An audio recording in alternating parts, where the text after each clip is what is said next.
2023년 성탄절을 저희들이 이제 맞이하게 되는데요. 이 세상은 이 성탄절에 대해서 다양한 반응들을 보이고 있습니다. 어떤 사람들은 정말 이 성탄절을 기다립니다. 기뻐하고 즐거워하고. 근데 반대로 성탄절이 별로 기쁘지 않은 사람들도 있습니다. 대표적인 사람들이 누구냐? 유대인들입니다. 주이시들은 이 12월 달이 불편한 달입니다. 12월의 딜레마.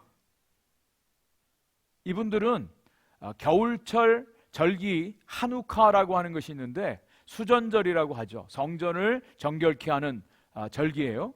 이 하누카를 더 포장하고 더 극대화해서 하누카를 지킵니다. 왜냐하면 성탄절이 별로 이분들에게는 즐거운 날이 아니에요. 왠지 아시죠?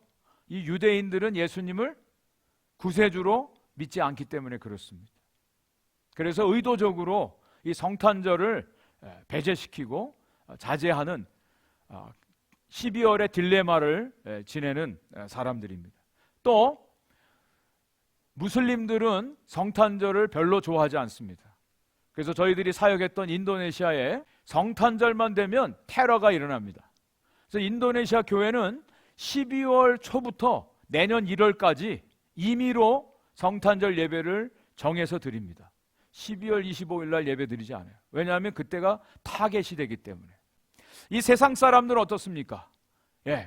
여기저기 아주 커다란 추리를 만듭니다. 성탄절하고는 전혀 상관없는 화려한 추리를 만들고 또 선물들을 쇼핑할 수 있도록 사람들이 선전을 많이 하죠.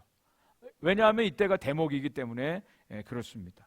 또 사람들은 이때를 파티하는 날로, 홀리데이로 그렇게 생각을 하고 연인들은 사랑 고백하는 날로 이렇게 생각을 해서 이 성탄절을 지내고 있습니다. 사람들에게 성탄절이 무슨 날입니까?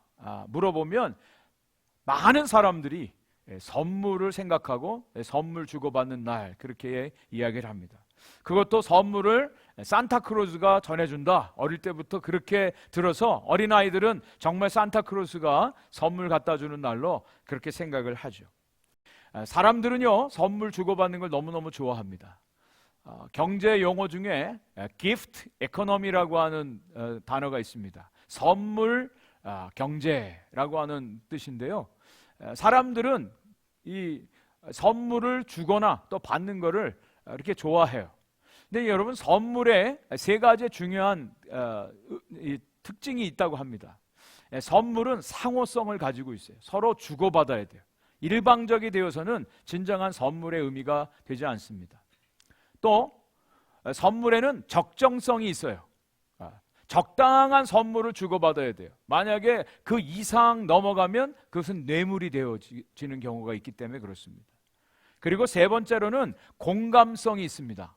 공감이 되어져야 돼요. 그냥 아무에게나 그냥 선물 주고받고 하지 않아요. 평소에 관계들이 온전히 이루어질 때 그 선물을 주고받았을 때 작더라도 거기에서 큰 기쁨이 있어요. 위안이 있는 것을 보게 됩니다. 2023년 오늘 성탄주일 예배를 드리면서 하나님의 선물, 예수님께서 이 땅에 태어나셨는데 바로 예수 그리스도가 하나님이 우리에게 주신 최고의 선물이 되신다는 것입니다. 오늘 본문 말씀은 예수님께서 사마리아 성을 이제 지나가시게 되었어요. 그때 그 사마리아 성에 우물이 하나 있는데 한 여인이 물을 길러 나왔습니다. 정오 12시 정도 돼요. 그곳은 아주 덥기 때문에 물이 필요한 곳이죠. 예수님께서 그 사마리아 여인에게 물을 좀 달라고 요청을 하십니다. 그때 사마리아 여인이 아주 짜증나는 투로 시비조로 당신은 유대 남자인데 왜 사마리아 여인인 나에게 물을 달라고 합니까? 아주 따지는 투로 퉁명스럽게 얘기를 했습니다. 왜냐하면 사마리아 사람과 유대의 사람은 원수지간입니다. 상종을 하지 않습니다. 더더욱 남자와 여자 사이에 물을 달라 또 그것을 주는 그것은 있을 수 없는 일이에요. 왜 그러냐? 700년이라고 하는 이 사마리아와 유대인들의 역사, 깊은 역사 속에 상처를 안고 있기 때문에 그렇습니다. 부정적이고요, 거부감을 가지고 예수님이 마치 자기에게 수작을 거는 듯한 그런 느낌을 받고 퉁명스럽게 이야기를 했습니다. 그때 예수님께서 이렇게 말씀하시는 거예요. 그것이 4장 10절 말씀입니다. 같이 한번 읽어보겠습니다. 예수께서 대답하여 이르시되 내가 만일 하나님의 선물과 또 내게 물 좀 달라 하는 이가 누구인지를 알았더라면 내가 그에게 구하였을 것이요 그가 생수를 내게 주었으리라. 여기 예수님께서 이렇게 말씀하시는 거예요. 내가 만약에 하나님이 주시는 선물이 무엇인지 알고 또 지금 물을 달라고 하는 내가 누구인지를 안다면 오히려 당신이 나에게 그것을 달라고 했을 것이다. 여기 중요한 단어 두 가지가 나와요. 하나님의 선물, 하나님의 선물이라고 한 단어와 또 그것을 지금 말씀하시는 사람이 누구인가 라고 하는 거예요. 예수님께서는 스스로가 하나님의 선물하고 지금 물을 달라고 하는 당신 존재, 이것을 동일시하고 있다는 것입니다. 하나님의 선물을 내가 정말 안다면 당신이 하나님의 선물을 구할 것이다. 지금 물을 달라고 하는 내가 누구인지를 안다면 당신은 정말 그 물을, 그 선물을 달라고 했을 것이다 라고 하는 거예요.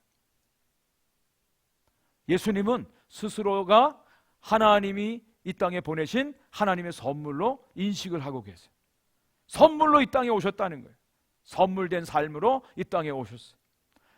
이 여인은 또 무슨 뜻인지 모르니까 지금 물 기를 그릇도 없고 이 운물은 깊은데 당신이 어디서 이 물을 나에게 주겠습니까? 그때 예수님께서 이렇게 또 말씀하세요. 13절 14절 말씀입니다. 예수께서 대답하여 이르시되 이 물을 마시는 자마다 다시 목마르려니와 내가 주는 물을 마시는 자는 영원히 목마르지 아니하리니 내가 주는 물은 그 속에서 영생하도록 솟아나는 샘물이 되리라. 지금 이 여인은 자기 목마름을 해결하기 위해서 그 물을 구하러 왔는데 예수님은 그런 차원이 아니라 퀄리티가 다른, 차원이 다른 그 이 여인에게 꼭 필요한 하나님의 선물을 주시려고 이 여인에게 말씀을 하시는 거예요. 여러분, 하나님이 여러분에게 주신 선물을 여러분 받으셨습니까? 받으셨어요? 여전히 지금 선물 교환할 시크릿 산타 그거 선물 구하러 다니는 그런 분들이 있지 않으십니까? 하나님께서 이미 우리에게 선물을 주셨습니다. 하나님이 허락하신 이 선물, 이것을 우리가 분명히 알고 그것을 받는다면 우리의 인생은 분명히 변화되어지고요, 이 땅에서도 하나님이 약속하신 놀라운 하나님의 은혜와 복을 누리면서 살아갈 수가 있게 될 것입니다. 그런 의미에서 저는 하나님의 선물, 어떤 의미에서 예수 그리스도가 하나님의 선물인가?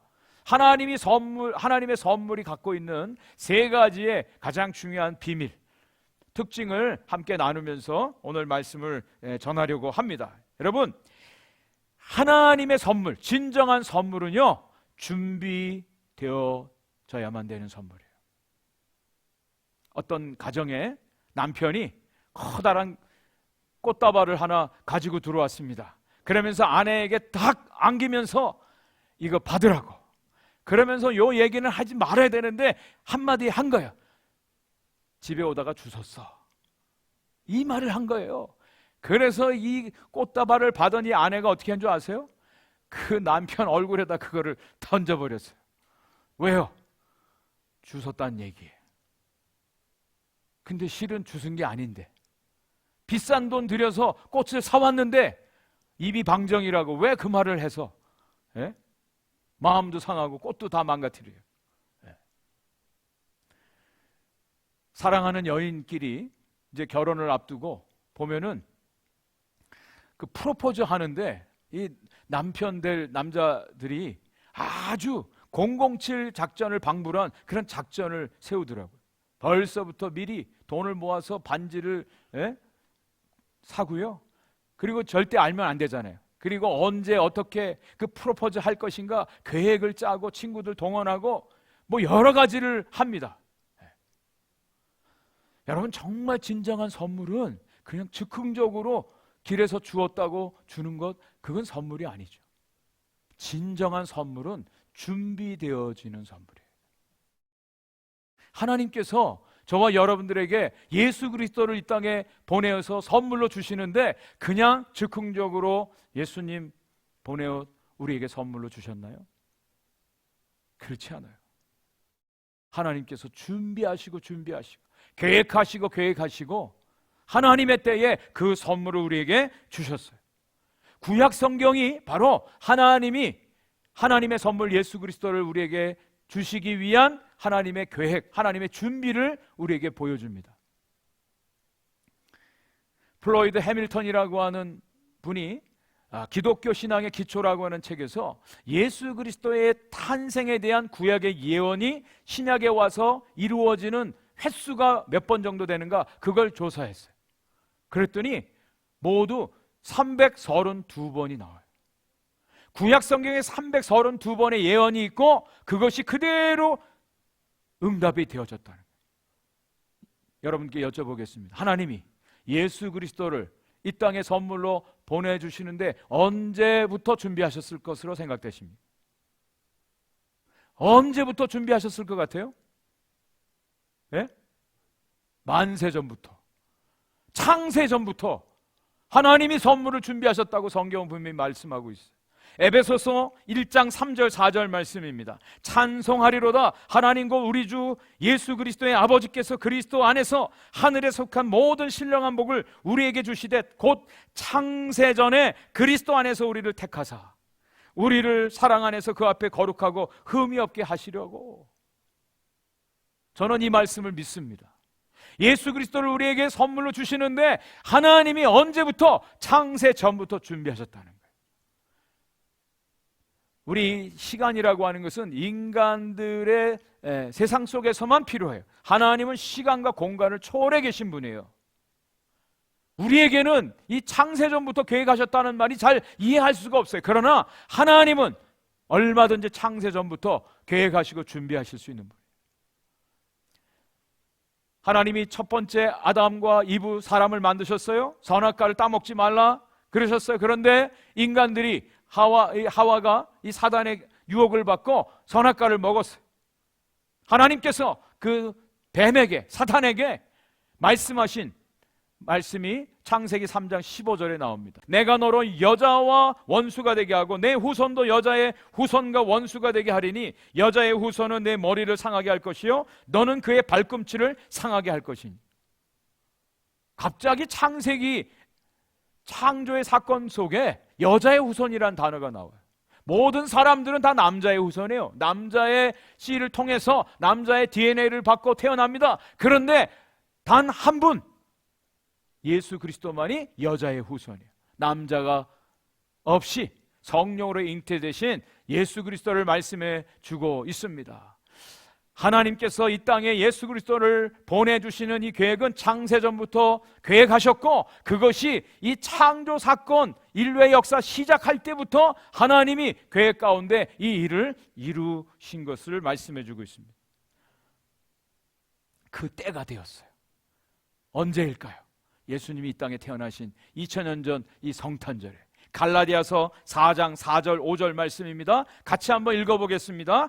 때가 참에 하나님이 그 아들을 보내사 여자에게서 나게 하시고 율법 아래 나게 하신 것은 율법 아래 있는 자들을 속량하시고 우리로 아들의 명분을 얻게 하려 하심이라 그랬습니다. 여기 때가 참에 When the time had fully come, 하나님의 그 시간이 온전히 임했기 때문에 그때 예수님이 이 땅에 오셨다는 거예요. 하나님의 계획 가운데. 우리 작년 성탄절 여러분 기억하세요? 작년 성탄절 뭐 했죠? 우리 연극했습니다. 그때의 기억이 아주 새록새록 납니다. 원래는 금년에도 좀 하려고 했는데 영화 감독님이 안 계시는 바람에 우리가 미스했어요. 다음에 꼭 다시 하려고 해요. 자, 그때 최고의 장면 제가 한번 뽑아봤습니다. 이분들을 아세요? 명 배우들 세 분이 너무 예쁘게 나오셨어요. 예. 그때 우리 지신경 권사님의 대사, 빨리 예루살렘으로 가자. 원래 각본에는 어디로 가야 돼요? 베들레헴으로 가야 된다 그러는데 예루살렘으로 가자 그러셨어요. 근데 저는 이것이 하나님의 놀라운 뜻이었어요. 여러분, 연극이라고 하는 것은요, 감독에 의해서 그 배우들이 정확하게 이쪽에서 나와서 저쪽으로 퇴장하고, 아무 때나 나오면 안 돼요. 그리고 대사도 각본대로 해야 돼요. 그죠? 근데 저는 이때 우리 지신경 권사님의 이 대사는 하나님의 성령의 감동하심으로 하신 대화라고 저는 믿어요. 우리에게 너무나 깨닫게 해주시기 위해서. 왜? 아니, 예수님이 만왕의 왕이 태어나시면 어디에서 태어나셔야 돼요? 보통 생각에 예루살렘에 태어나셔야 돼요. 수도에서, 화려한 곳에. 근데 예수님은 베들레헴에서 태어나셨어요. 사람들이 알아보지 못하는 후미진 곳, 외로운 곳, 어두운 곳, 가난한 곳, 베들레헴에 태어나셨어요. 왜요? 왜 베들레헴에서 태어나셨죠? 왜일까요? 하나님이 그렇게 계획하셨기 때문에. 하나님이 그렇게 계획하셨기 때문에 예수님은 예루살렘이 아니라 베들레헴에서 태어나셔야 되는 거예요. 어떻게 그런 일이 벌어졌습니까?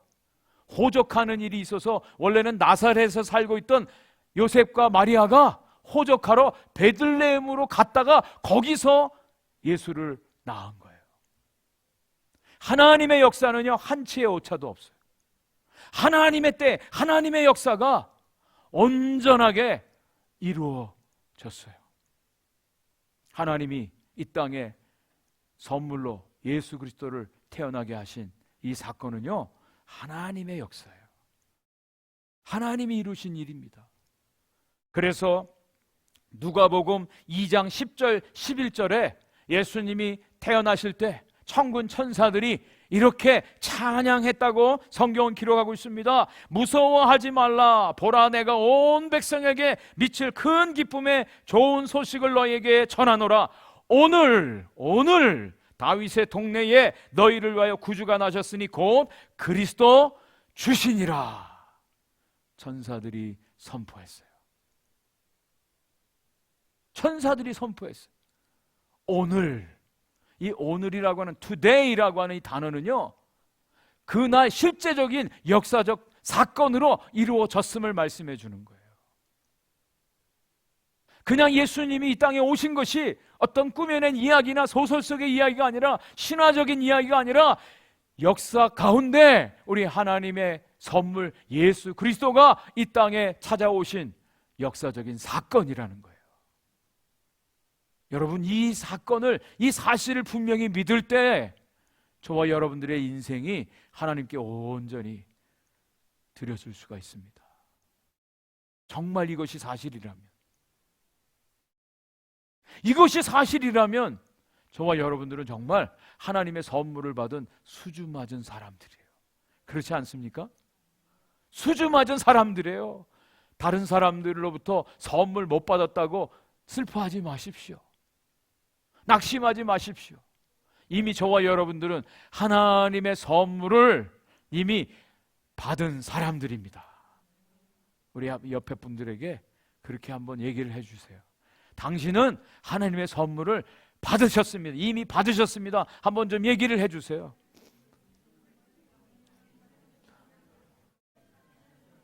근데 선물 받으신 얼굴들이 아직도 별로 이렇게 기쁘지 않으시네요.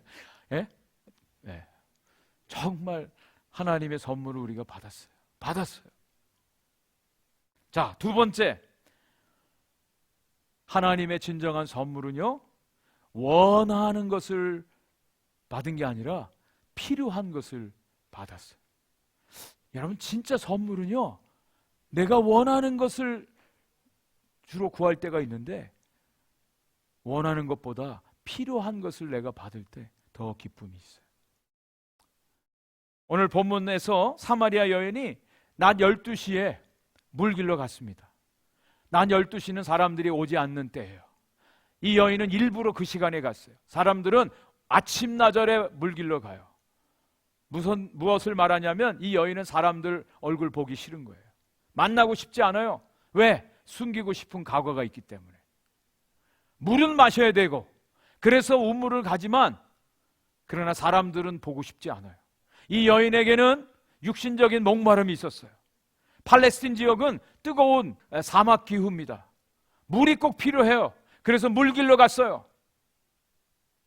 그런데 예수님은 이 여인에게 정말 이 여인이 필요한 것은 이 마실 물이 아니라 인생의 목마름을 해결할 물인 것을 가르쳐 주세요.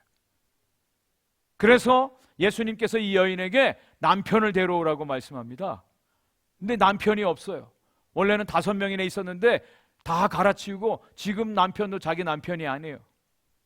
인생의 목마름을 이 여인은 남편 갈아치는 것으로 해소하면서 살았던 것이죠. 그것을 미처 깨닫지 못했어요. 근데 예수님은 이 여인에게 인생의 목마름이 있음을 가르쳐 주는 거예요. 그리고 한 발짝 더 나아가서 인생의 목마름뿐 아니라 진정으로 이 여인에게 필요한 것은 영혼의 목마름이라고 하는 것을 알게 하시고 그 영원한 생수를 이 여인에게 선물로 주시는 것입니다. 많은 사람들은요, 자기의 목마름을 해소하기 위해서 살아요.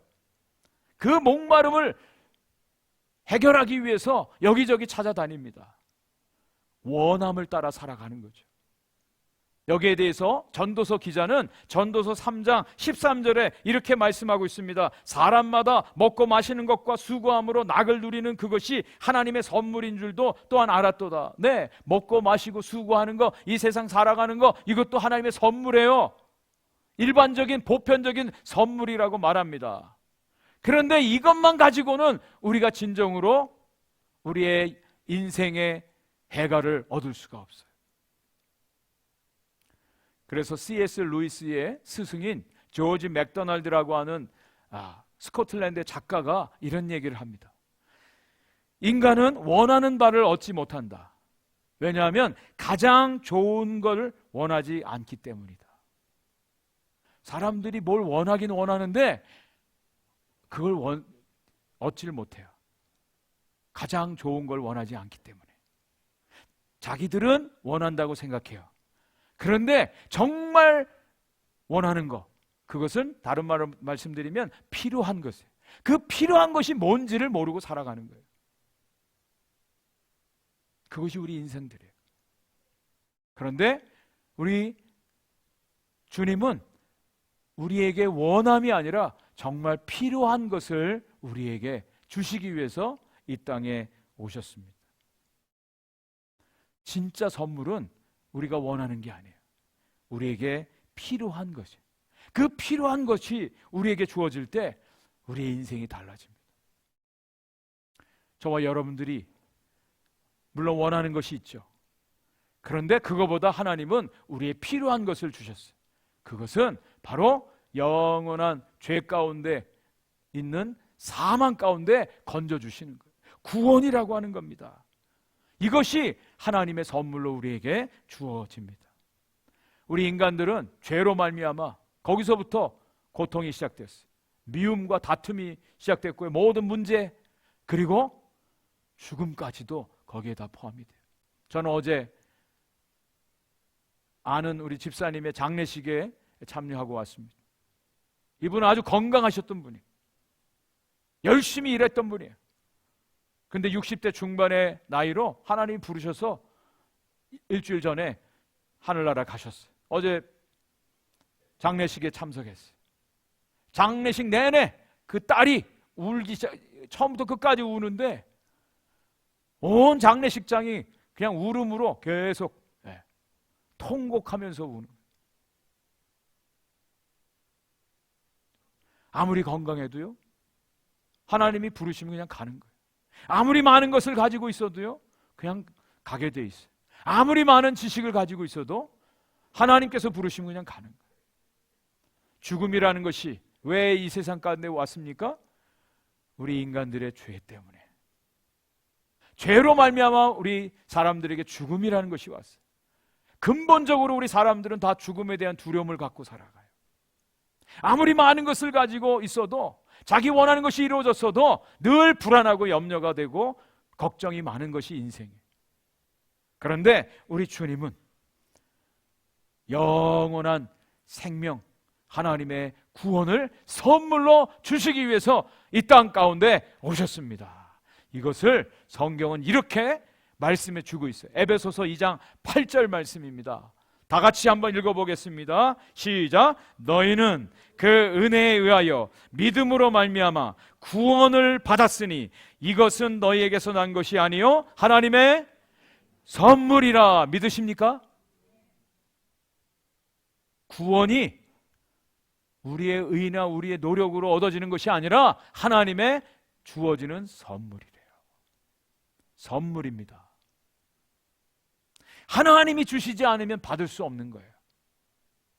그런데 저와 여러분들은 예수 그리스도를 믿음으로 이 하나님의 구원의 선물을 이미 받게 된 것입니다. 이 하나님의 선물을 받은 사람들은 가만히 있을 수가 없어요. 만약에 하나님께서 저와 여러분들에게 지식이 필요했다면 철학자를 보내셨을 거예요. 만약 저와 여러분들에게 질병이 아니라 건강한 몸이 필요했다면 아주 유능한 의사를 보내주셨을 거예요. 저와 여러분들에게 정말 돈이 필요했다면 사업가를, 돈 많은 사람을 보내주셨을 거예요. 만약 저와 여러분들에게 즐거움이 필요했다면 잘 웃기는 개그맨을 보내주셨을 거예요. 그런데 저와 여러분들에게 정말 필요한 것은 바로 이 생명의 구원이기에 우리에게 구원자 예수 그리스도를 보내주신 줄 믿으시기 바랍니다. 이것이 하나님의 선물이에요. 하나님의 선물. 마지막 세 번째로, 진정한 선물은요, 최고의 가치를 담고 있어야 됩니다. 가장 귀한 것을 주는 거예요. 그게 가장 귀한 선물이죠. 좋은 선물이죠. C.S. 루이스의 스승, 아까 조지 맥도널드 얘기를 드렸는데, 이분이 좋은 선물의 조건이라고 하는 책에서 좋은 선물의 조건 두 가지를 얘기합니다. 첫 번째로는 선물 안에 선물을 주는 사람이 담겨져 있어야 된다. 그리고 두 번째로는 받는 사람이 선물 안에 주는 그 사람이 있음을 알고 그것을 받아들여야 된다는 거예요. 우리가 보통 선물 그러면 거기에 마음이 담겨져 있어야 된다 그러잖아요. 아무리 작은 거라도 주는 사람의 마음이 담겨져 있을 때 정말 기쁨이 있어요. 근데 어떤 때는 너무나 귀하고 비싼 건데 별로 기분이 좋지 않을 때가 있어요. 왜? 마음이 담겨져 있지 않아요. 그거를 알아요. 진짜 선물은 거기에 주는 사람이 담겨져 있어야 돼요. 하나님의 선물이라면 거기에 하나님이 담겨져 있어야 된다는 거예요. 예수님이 하나님이 주신 선물이라 그랬어요. 거기에 하나님이 담겨져 계세요. 여러분, 이것을 성경은 아주 정확하게 우리에게 말씀해 주고 있어요. 그 말씀이 요한복음 3장 16절 말씀. 복음 중에 복음. 요한복음 3장 16절, 우리 다 같이 한번 큰 소리로 읽어보겠습니다. 시작. 하나님이 세상을 이처럼 사랑하사 독생자를 주셨으니 이는 그를 믿는 자마다 멸망하지 않고 영생을 얻게 하려 하심이라. 아멘. 아멘. 하나님이 이처럼 사랑하사 당신의 사랑을 독생자 예수 그리스도를 보내주시는 것으로 나타내 주셨대요. 예수님이 하나님의 선물이에요. 하나님의 사랑이 거기에 담겨져 있어요. 하나님의 사랑이 거기에 담겨져 있어요. 우리가 그냥 성탄절, 매년 성탄절이니까 기쁘다 구주 오셨네 노래 부르고 또 2023년 성탄절 지났어, 그냥 지나가면 아무 의미가 없어요. 정말 이 성탄절이라고 하는 것은 하나님의 사랑이 담겨져 있는 예수 그리스도가 선물로 우리에게 오셔서 그분 안에 계신 영원한 생명을 우리가 얻게 된 날이에요. 이게 성탄절이에요. 그리고 이 하나님의 선물 예수 그리스도는요, 하나님 자신이라고 말씀하고 있어요. 그래서 그분의 이름에 대해서 성경은 이렇게 말합니다. 마태복음 1장 23절 말씀에 보라 처녀가 잉태하여 아들을 낳을 것이요 그의 이름은 임마누엘이라 하리라 하셨으니 이를 번역한즉 하나님이 우리와 함께 하리라 하시니라. 임마누엘, 임마누엘. 하나님이 우리와 함께 하신대요. 예수님이 이 땅에 오셔서 우리와 함께 하신대요. 우리를 떠나지 않으신대요. 임마누엘. 하나님의 선물로 이 땅에 오셔서 우리를 떠나지 아니하시고 우리와 함께 하신 그 주님, 그분을 정말 우리가 영접하고 모셔드리고 믿고 그 안에 온전히 거하는 그것이 바로 성탄절을 제대로 깨달은 성도들의 모습입니다. 자, 아까 두 번째로 말씀드렸어요. 그 받는 사람이 선물 안에 주는 일을 알아보고 그걸 받아들여야 된다 그랬어요. 정말 예수 그리스도 안에 하나님이 계심을 그걸 보고 그분을 받아들이는 거예요.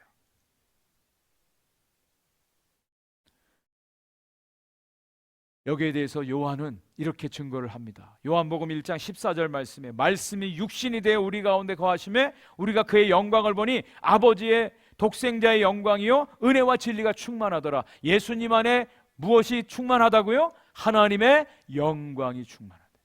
하나님의 영광. 그분은 하나님이세요. 온 우주 만물을 창조하신 하나님의 영광이 예수님 안에 온전히 충만하게 가득하신 거예요. 그리고 예수님 안에 하나님의 사랑이 가득한 것을 또 요한일서 4장 9절은 증거해 주고 있어요. 하나님의 사랑이 우리에게 이렇게 나타났는데 곧 독생자를 우리에게 보내주셔서 하나님의 사랑을 우리에게 나타내 주셨대요.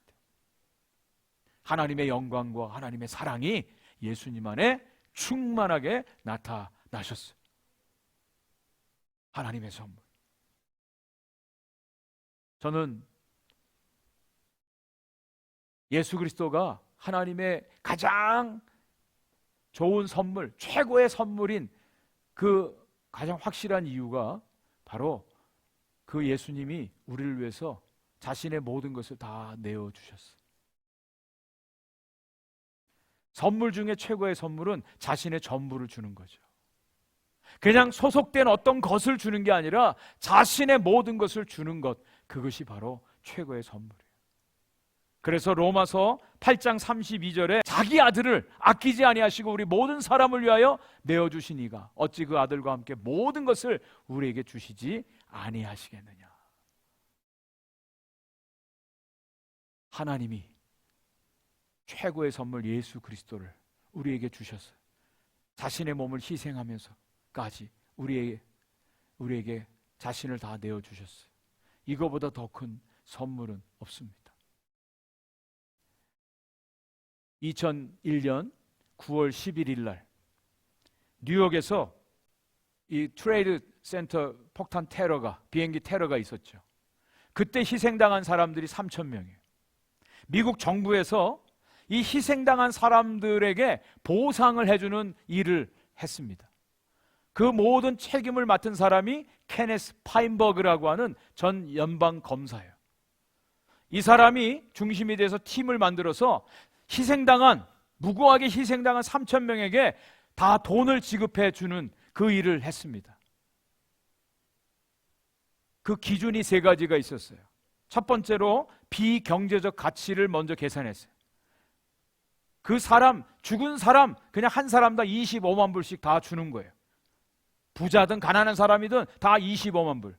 그리고 두 번째로 부양가족 가치를 매겨서 부모가 있든지 아니면 남편이나 자녀가 있든지 또 자녀들이 자녀가 있든지 해서 부양가족 한 명당 10만 불씩 거기다가 더 주었어요. 그리고 마지막 지표가 경제적 가치 지표였어요. 이것은 이 사람의 나이, 직업, 또 앞으로 기대 수명, 이걸 다 계산해서 그 사람 한 사람 한 사람당 보상금을 다 나눠줬습니다. 그랬더니 최하로 가장 적게 받은 사람이 25만 불을 받았어요. 그리고 가장 많이 받은 사람이 700만 불을 받았다는 기록이 있습니다.